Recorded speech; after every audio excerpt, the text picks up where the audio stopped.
It's difficult. He's smiling there, John, because it's so difficult to see if you can get to the potting angle from that position. You could do with a pair of steps just to get up and have a look at that, but I don't think that would be allowed.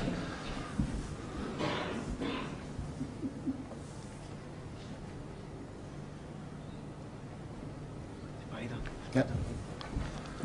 Well, he's getting the spider out, but is he just going to glance off the red and try and just get the white past the black for safety, or does he feel that he can get to the potting angle?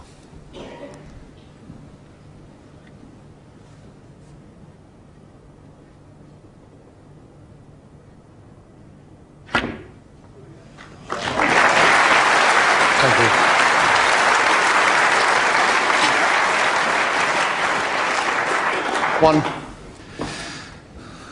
Well, he was right in the end. He could see enough of it.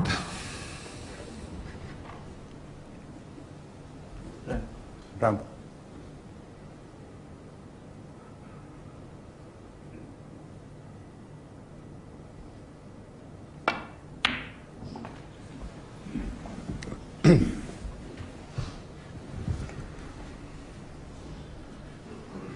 Five.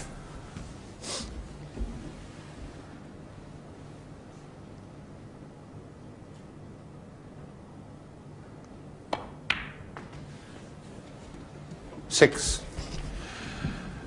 Bit of a chance now. There's one red available. Blue. He may play the cannon here and try and develop the five reds. And how well did he play that? How well did he play that cannon? Didn't hit it all that hard. 11. And he got the pink full ball, and that was beautifully played. This is typical John Higgins, isn't it, Stephen? He could finish up going into the mid-session interval all square. Yeah, there's no one better in the game at winning frames from 50 and 60 behind. That's what Judd's going to have to be so careful with his positional play when he's in the balls at the start of the frames. He's going to have to concentrate so 19. hard. Yeah, a little bit careless, got out of position. And now this is a consequence. 20.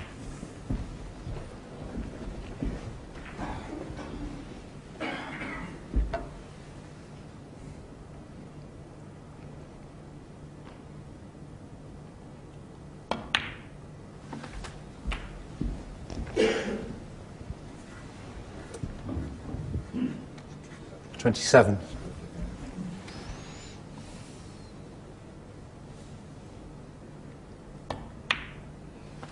28. Yeah.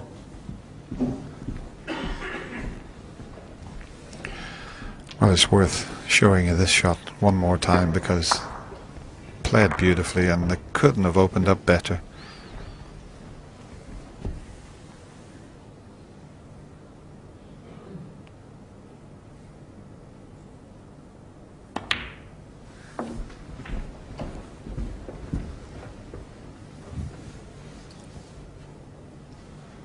$34.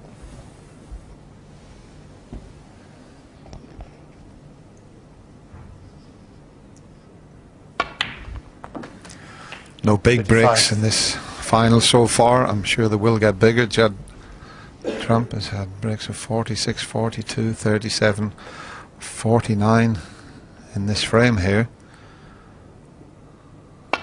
But this one for John Higgins coming just at the right time. 41.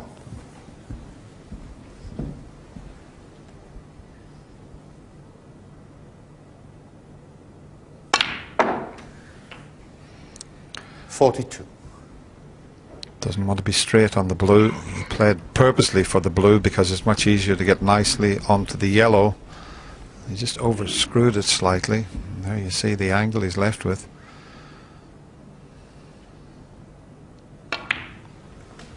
So a key shot coming up, and this is virtually the same yellow that Cliff Thorburn had when he made the very 47. first ever maximum break at the Crucible Theatre all those years ago. It was a similar yellow to this to get onto the green.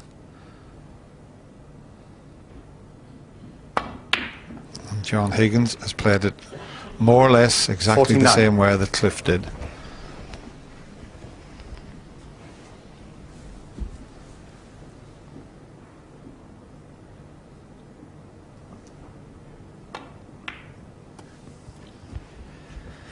Needs the green, 52. which is now in the pocket, the brown and the blue, and he'll have pinched this frame.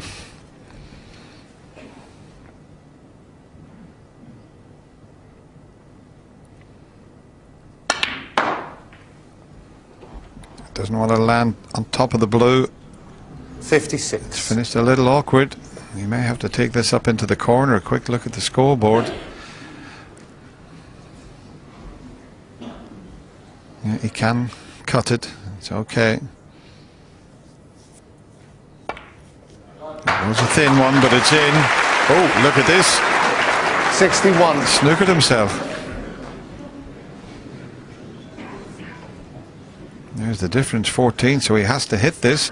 That was the last thing he thought would happen.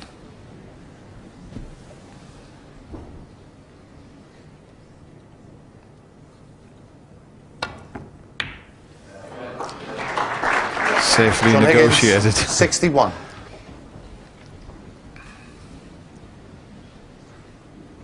Barring a snooker, it's going to be 2 each.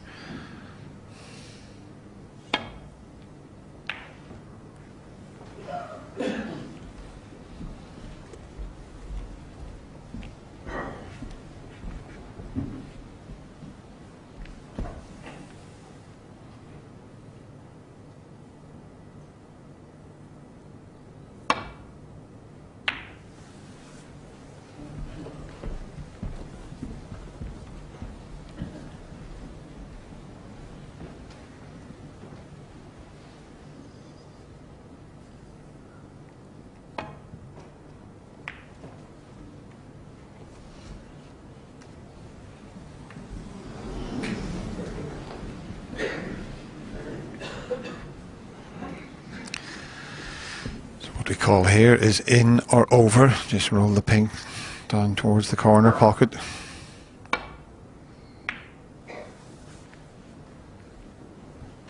Well, it's not in and it's not even over the pocket.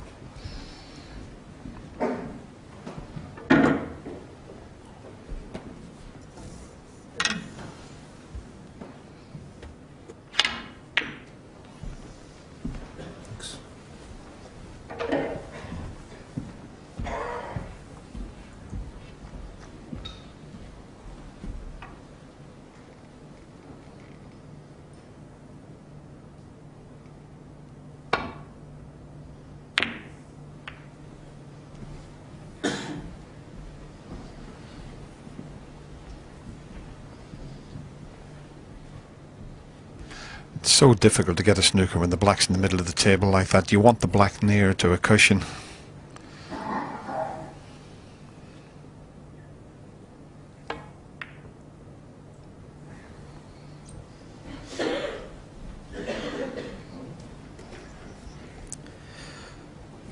Yeah, I bet Judd doesn't even much enjoy this this part of the game, Dennis.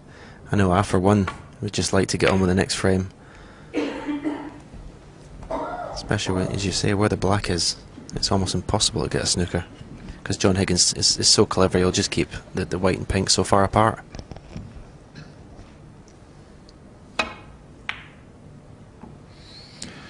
This is not a bad effort. Maybe a little bit too hard, but what a good effort this was. Wasn't far away. The other thing that John's got to be careful of here, if he tries to chip the pink, and he's got to keep that cue ball under control. He doesn't want it going anywhere near a pocket. In goes the pink. And the frame. Well, it was all John Higgins. Trump at the beginning of this match, but the experienced John Higgins goes to the mid-session interval. All square. It's 2 each.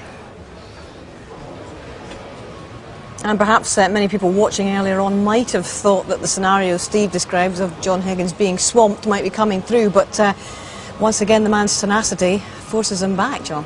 He's a wonderfully gritty match player, and he was behind in the frame and managed to claw his way in it. And when you watch John Higgins, you have an inkling that when he's 2-0 down, it's going to be 2-2 at the interval. You just think he's going to find something from somewhere, because he generally does, and I think it's a fair reflection really on what's happened so far. Steve, what percentage of his best form do you think John Higgins is playing to at the moment, and indeed he has been throughout the championship?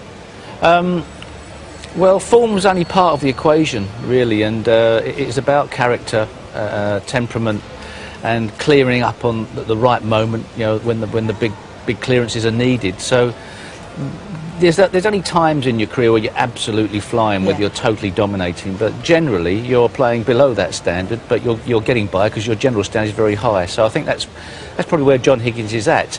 He certainly doesn't seem like he's going to be swamping anybody in this event, and as the standard gets higher amongst all the players, that's more and more unlikely that we're ever going to see that style of snooker again. So this is what you'd been talking about, a B game, having somewhere to go. 100%, because John Higgins' B game is good enough to beat 95% of the professionals who play in their A game, and that's how good he is. But I agree with Steve entirely.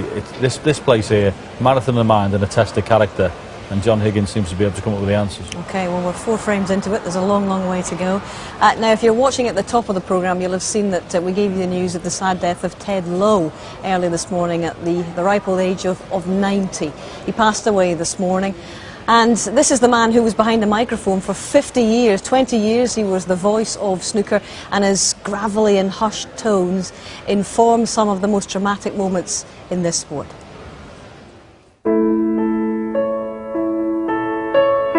I'm often asked how the whispering came about. They called him the Wonder Bairn of Scotland. Without a commentary box, one had to sit in the audience. You've got paying guests either side of you. The great Joe Davis was playing, and I'd only ever called him sir up to that moment, and I couldn't say that on the air, but he was only a couple of feet. So I talked very quietly. It's very, very sad for me, because it was probably down to Ted Lowe I turned professional. In 1976, they asked me to go on Pot Black. At the time, you know, I was the youngest pro in the world at 21 at the time, and I said, well, I don't think I'm ready. He said, but I want you to go on there, you know, you're young, we need to, like, you know, kick-start it with the young people playing and things, and I turned pro, you know, purely to play on Pot Black, so it's a really sad day for me. Oh, I say. Part of our lives. Every snooker player would have at some stage been touched by his words, and he was our John Arlott of the snooker world, and pleasure to have been in his company, and a sad day obviously. Just the last red now.